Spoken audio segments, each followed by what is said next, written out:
Dear students, আজ আমি তোমাদের ওয়েভ মোশনের কাইনেটিক এনার্জিটা দেখাবো। দেখো, আমরা জানি যে ওয়েভ মোশনে যখন একটা সিঙ্গেল ওয়েভ যখন প্রোপাগেট করে, তখন ফর এ পার্টিকুলার এলিমেন্ট, যে কোনো পার্টিকুলার এলিমেন্টের জন্য in a wave motion kinetic energy equal potential energy সবসময় সমান হয়। বাট যখন দুটো ওয়েভ যখন সুপারপজিশন করে তখন কিন্তু এটা ঠিক নয়, এই রিলেশন তখন সঠিক নয় আর কি, তখন অন্য ব্যাপার।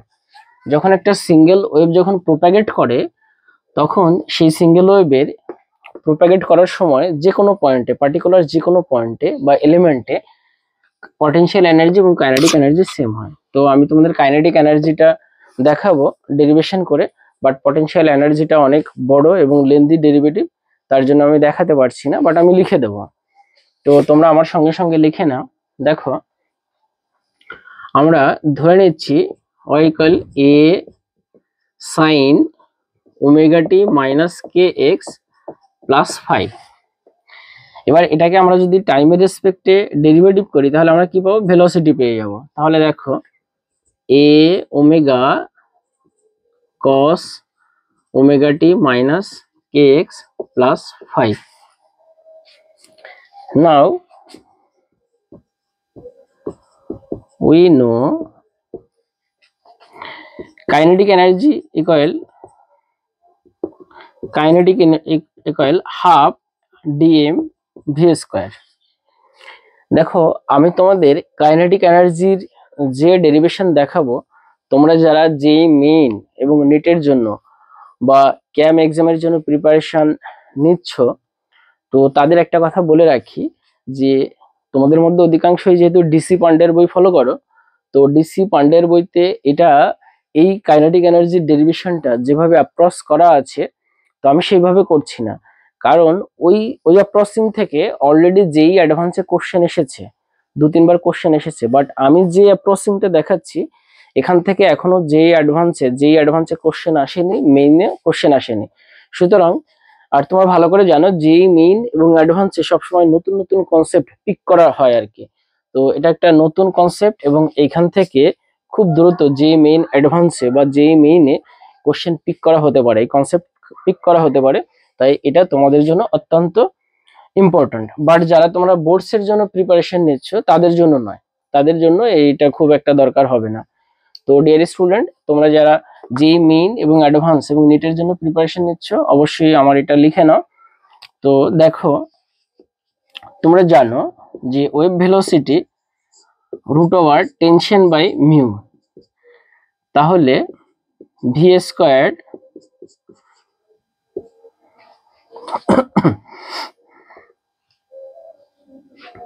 এটা তোমরা জানো।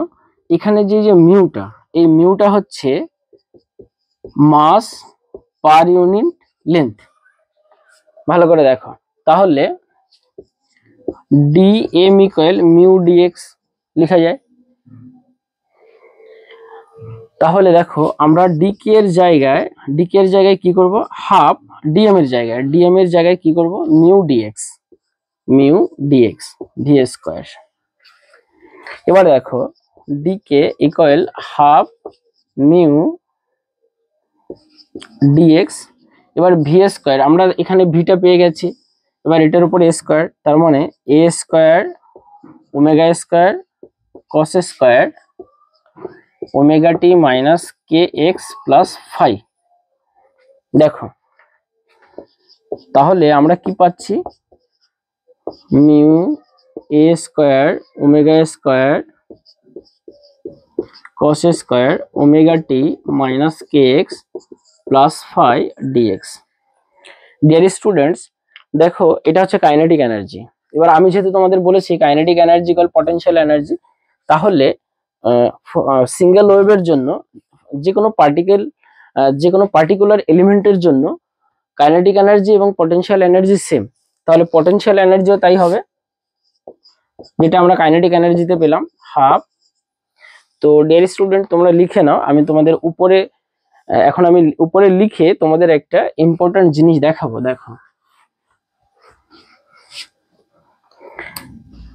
তাহলে আমরা ডি কে পেলাম half mu A square omega square cos square omega T minus K x plus phi DX. তাহলে পটেনশিয়াল এনার্জিও সেম পাবো, half mu A square omega square cos square omega T minus K x plus phi DX.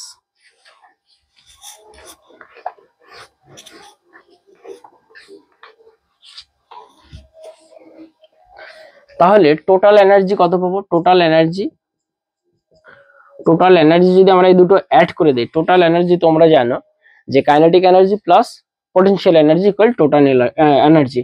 তাহলে total energy কি হবে? Mu A square omega square cos square omega T minus K x plus phi dx.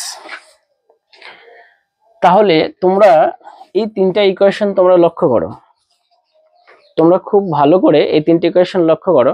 তোমরা দেখো যে kinetic energy হচ্ছে টাইমের function, potential এনার্জিও টাইমের function এবং টোটাল এনার্জিও টাইমের ফাংশন, অর্থাৎ টাইমের রেসপেক্টে ভ্যারি করে।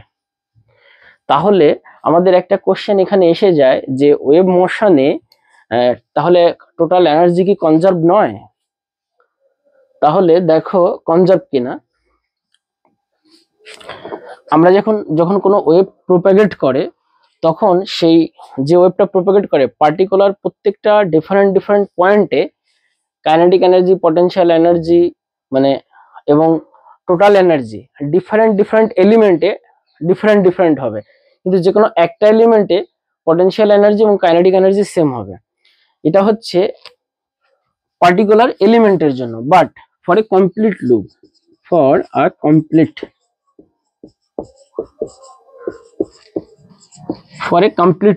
কমপ্লিট লুপ কি? এটা হচ্ছে কমপ্লিট লুপ। দেখো এই কমপ্লিট লুপের জন্য কি হয় আমরা দেখো, এবার আমাদের এগুলোকে ইন্টিগ্রেশন করতে হবে। ইন্টিগ্রেশন করলে তাহলে আমরা কি পাবো? Kinetic energy. এবার ইন্টিগ্রেশন করলে দেখো কস স্কোয়ার, এই পুরোটাকে থিটার মতো যদি আমরা কনসিডার করি তাহলে আমরা একটা ফর্মুলা জানি যে কস স্কোয়ার থিটা হাফ, মানে এটা তো আমাদের অ্যাভারেজ ভেলোসিটি নিতে হবে এটা কস স্কোয়ার এটা, তাহলে 1/4 mu A square omega square. এবং এই ডিএক্স এর উপরে যদি ইন্টিগ্রেশন করি, ইন্টিগ্রেশনের লিমিটটা কি হবে? দেখো 0 থেকে ল্যামডা পর্যন্ত, কারণ একটা কমপ্লিট লুপের মধ্যে যে কোনো দুটো ট্রপের মধ্যে বা ক্রেস্টের মধ্যে ডিস্টেন্স কত হয়? ল্যামডা। তাহলে ডিএক্স, তাহলে ইন্টিগ্রেশন অফ ডিএক্স মানে এক্স। এবার এক্স এর জায়গায় ল্যামডা বসিয়ে দেবো, আর মাইনাসটা তো -0, এটা 0 হয়ে যাচ্ছে, তাহলে ল্যামডা। তাহলে কাইনেটিক এনার্জি আমরা কি পেলাম? এটা কাইনেটিক এনার্জি পেলাম। তাহলে পটেনশিয়াল এনার্জি কি পাবো? পটেনশিয়াল এনার্জি আমরা সেম পাবো, mu A square omega square lambda. তাহলে আমাদের টোটাল এনার্জি কত পাবো? Mu A square omega square lambda. তাহলে ডিয়ার স্টুডেন্টস, এবার এখানে দেখো যে আমরা যখন যে কোনো পার্টিকুলার এলিমেন্টের জন্য, ধরো ওয়েভটা আছে প্রোপাগেট করছে, আমরা এইখানে দেখলাম যে পটেনশিয়াল এনার্জি কত, কাইনেটিক এনার্জি কত, টোটাল এনার্জি কত। এই পয়েন্টের জন্য কাইনেটিক এনার্জি এটা, পটেনশিয়াল এনার্জি এটা, আর এই পয়েন্টের টোটাল এনার্জি এটা। এবার এই কমপ্লিট লুপের জন্য দেখো, কমপ্লিট লুপের জন্য kinetic energy constant, potential energy constant, total energy constant, কারণ এখানে দেখো টাইমের কোনো ফাংশন নেই, টি এর কোনো ফাংশন এখানে নেই। তাহলে তোমরা অবশ্যই বুঝতে পারছো যে পার্টিকুলার এলিমেন্টের জন্য বা পার্টিকুলার পার্টিকেলের জন্য ওয়েভ মোশনে মানে total energy, kinetic energy conserve নয়, ভেরিয়েবল টাইমের রেসপেক্টে, বাট কমপ্লিট লুপের জন্য kinetic energy, potential energy, total energy constant বা কনস্ট্যান্ট দেখতে পাচ্ছ বা কনজার্ভ করে যাচ্ছে। তাহলে তোমাদের একটা কোশ্চেন হতে পারে, যখন পার্টিকেলটা এখানে, ধরো আমরা এই পার্টিকেলের টোটাল এনার্জি ফাইন্ড আউট করবো, যখন এখানে আছে কমপ্লিট লুপের জন্য নয়, শুধু এই পার্টিকেলের জন্য, এখানে স্লোপ তো 0, তখন তাহলে কাইনেটিক এনার্জি বা টোটাল এনার্জি 0 হয়ে যাবে। তাহলে এই পার্টিকেলটা নিচে কি করে নামবে? এটা কি করে হয়? পূর্ববর্তী পার্টিকেল থেকে যখন ও এনার্জি গেইন করবে সেই এনার্জি নিয়ে নিচে নেমে আসে। তো ডিয়ার স্টুডেন্ট, আশা করি তোমরা বুঝতে পারছো এই নতুন কনসেপ্ট। তো আজ এ পর্যন্ত, বেস্ট অফ লাক, মন দিয়ে পড়াশোনা করো, ওকে।